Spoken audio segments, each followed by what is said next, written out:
อยู่ป้องกอยไผป้องกอย จูจบมเจ็ดจูจบมเจ็ดสิเวียนแปะจูจูเนาะในเงี้ยข่าวว่าสิเวียนแปะได้เนี่ย เขามันเหียนเก่ง สาวแผลได้เนี่ยสาวแผลได้ มันจะมีเงินนะก็ไปเด้อแลกไปขาม เอาผู้ละหมาได้เราเป็นแผลได้ผู้ละหมานอนนกไข่บางหนึ่ง เมื่อกี้ค่ะ คนยรอนทานบอก น้องหักอีเมล แม่แล้วบอก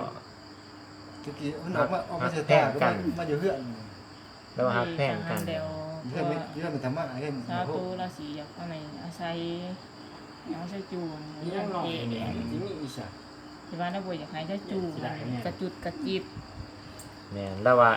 เราสิซอยเราสิเอา เรา จู สีชอยเราสี อยู่เรียนเก่งมีสิทธิ์อยู่แล้ว เราอยากให้แค่น้อยก็จูนเขาใจ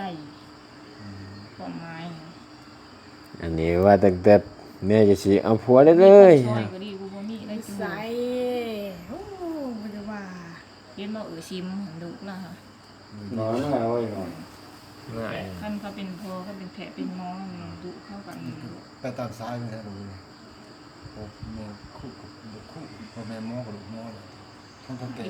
ดุแล้วก็ยังไม่เป็นแผล แท้ เป็นแผลหมดลูกเรา ลูกเพิ่นก็มีอีละหมอ